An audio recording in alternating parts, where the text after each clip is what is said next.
Maqaan kee eenyu? Maqaan koo Kidaanuu Addunyaadha. Kanan dhufe magaalaa Naqamtee ganda Duwwaa torba. Garummaan gooftaan siif godhe maa inni mee maal dhugaa baata? Ani gaarummaa Waaqayyoo naaf godhe waan baay'eedha. Utuu lallabaa jirtanii Waaqayyoo karaa raajummaadhaan na waame. Gaafa na waamanii iddoo kanatti dhugaadhaan ari'atama keessan ture. Gaafa sana baay'een ari'atamaa, baay'een keessa kootti baay'een gaddaan ta'a. Mucaa ta'e tokkotu dhugaa ba'aa ture. Haadha manaa wajjin asitti obboleessi kuni dhugaa baatiinsaa kan koo wajjin tokko ture.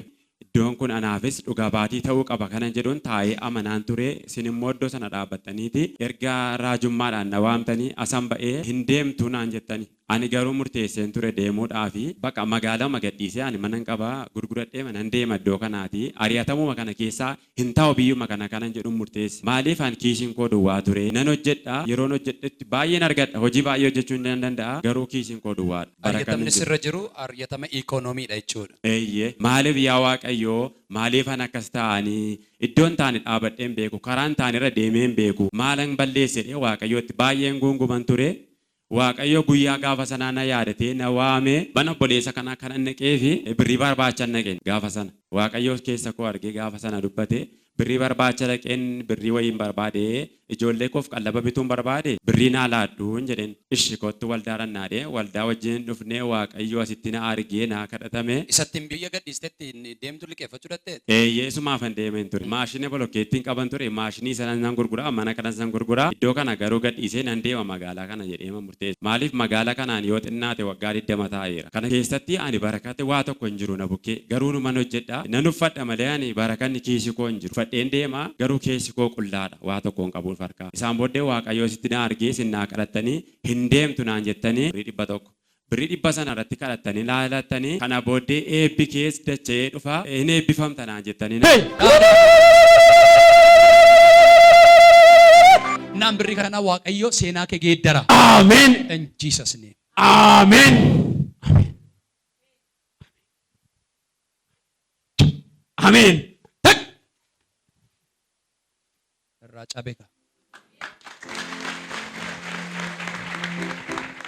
Ani dhugaadha nan eebbifame galee nan eebbifame bulee masaan naqee buukii lamaan qaba. Nigdi baankii fi Oromiyaa baankiidhaan qaban ture. Buukiin koo lamaan saayyuu duwwaadha. Birrii 45 turre jira lamaan saayyuu waa tokko hin qabu ture. Fideera amma buukii ana baadheen jira. Isaa booddee facaasaa deemee turanii birrii 2,500 naa laateen isa fudhadhee deemee naqee isheedhaaf laadheen dhaqee minaannuu bitiin jedhee warra manaa koodhaaf. Deemtee birrii 2,500 sana birrii 2,000 laadhee dhattee isheenoo minaannuu bittee waan hundumaa bitadheen galee ani immoo gaafan galee kasan jedhe bishaan asii inni bitee bishaan sana hirannee galee kana booddee minaan taata bishaan kun immoo zayitii sin taata manni kun kana booddee guutuu ta'a jedheen irratti hin kadhadhee bishaan sanatti naqee facaasaa deemtee nuu bittee facaasaan oolee roobii obboleessa ta'e tokkotu jira. Maskootii namni qabu jiraayi maaloo maskootii naa barbaadinaan jedhe qoy namni qabu jira dheetananii adaadaan koo tokko maskootii naa gurguranii turan. Ishee biraa dhaqee tanan maskootii biteen gaafa kamisa isaa binnee hodhu kaardii guuttadhudhee birrii 30 naa laata. Lakki dhiisi maalan birrii sirraa fudhadhaa'een jedheen nan yaadadhe akka birrii dhibbisuun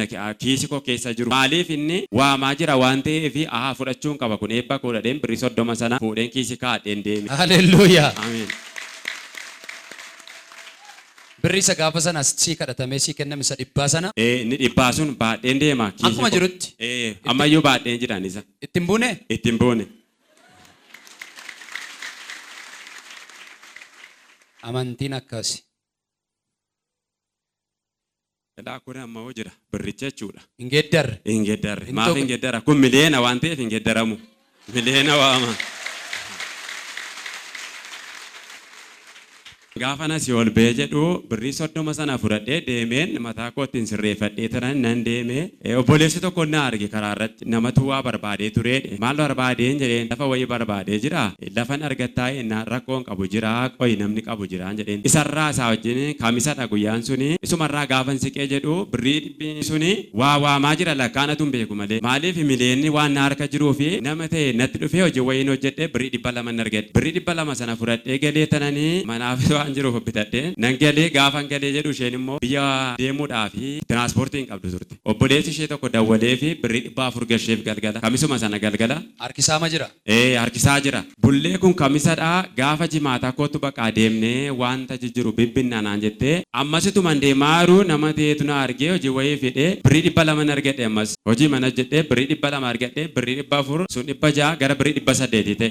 ittiin deemnee waan hundumaa bibbinee ingallee galgala bullee gaafa jimaata sana baan lafa sanaa hin dhufe gurbaan laficha hin safarachuu barbaade kootu siin safarsiisa deemnee namicha waamnee dhannee laficha safarree fi bulee isaanaan dhufanaan jedhee warra manaa koo geesseen ishee geggeessee mannaariyaadhaan gaafan ga'u naa bilbile gaafa inni bilbila naa bilbilu qoy dhufaan jiraan jedheen lakka ariifachaara waan ta'eef achi deemee gaafan fiigee dhufu deemnee lafa sana safarree fi amma deemnee walii gochuu qabnaadhani dhufnee as shaaloomiin nannee shaaloomiin ani galeen beeku bara Shaaloomiin galtee? Maaloo gooftaadhaaf galata fidaa harka walitti buusaate. achi shaaloomiin gaafa deemnee nu ani galeen beeku ansiraasaa garuu hojjedheera waan ifa ta'u ansiraasaa hojjedheera bagansi hojjedhee hindaa'uun irra keessan taa'een jedhee soofaa keessa gallee teenye achi kee alakkaa waan adda addaa ilaalu namoota gurguddaa jira irra keessa teenye jarri ani wajjin taa'e suni namoota gurguddoodha sooressadha har'a sooressa gidduun taa'een jedhee achi firmaa goonee birrii namichi harrumallaadha hunduma isaa hodhee birrii namicha birrii isaa hunda isaa galagashee laatee fi gadi baanee nama sadiidhaa sadan keenya birrii 5,500 laate.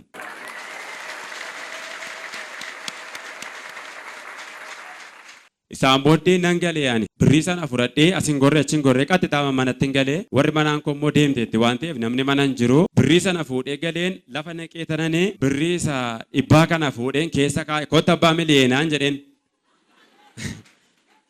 kootta abbaa miliyeenaadheen fuudhee keessa kaa'e Raji Daawit ergaa sitti dubbateera waan ta'eef ati miliyoonatti jijjiiramta birriin ati immoo ergaa kana fudhadhoodheen gidduu isaanii kaa'een jilbeenfadhee kadhadhee kanaa booddee hin dhaabbattu itti fufta jedhee tananii ergaa baaseen kurnoo koo keessaa baaseen birrii 500 qobaatti kaa'een birrii 4,500 qobaatti kaa'een buleessaan dhufee dhaqee dhugaa ba'uun qaba kanan jedhu immoo murteeffadhe yeroo baay'ee ani saba waaqayyoo kana waa tokkotti dubbadhu waan waaqayyoo naa godhu keessaa ani dhugaasin ba'u nan sodaadha waan hin ta'eef kurnoos laachuun jaalladhu kanaaf eebbikoo saawame irra caalaa gaafa waaqayyo waan namaa godhu namni dhugaa ba'uus qaba kurnoo laachuus qaba ani kurnoo laachuun jaalladha darbeen gaaf illaadha maaf illaadha mal waaqayyoon dhabeeyyiin jedhaanan achi gaafa sana kanumaanii bulee halkan sa'aatii 6 keessa naa bilbiltee maarsii godhe waaqayyo nana kana naa godhenna dhaqiitii naan jette ati dhugaa ba'uun jaallattu keessaa dhugaa ba'iitii kurnoo kee immoo fuudhii deeminaa jette namichi bilbilee galgalaa nan dhufamee bornii naan jedhe kottuun jedheen hin dhufee lafa kana haxira sanaaf haxaramooti daangaa kana naa daangeessi jedhee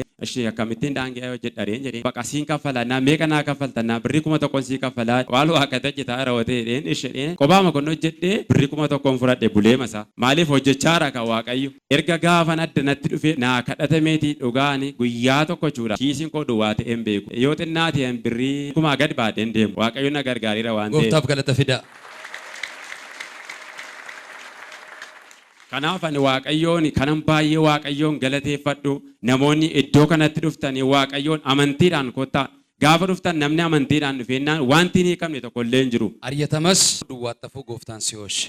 Ameen. Karaa hundumaa gooftaan si gargaare. Baga gammaddee ammayyuu eebbikee itti afuufu gabaatii adda biraan deebii kottu. Baraaf jireenya kee eebbisu. Noorii eebbifame. Sinis eebbifamaa gooftaan isin eebbisu. Ameen. Miliyeenatti immoo keewwadhu.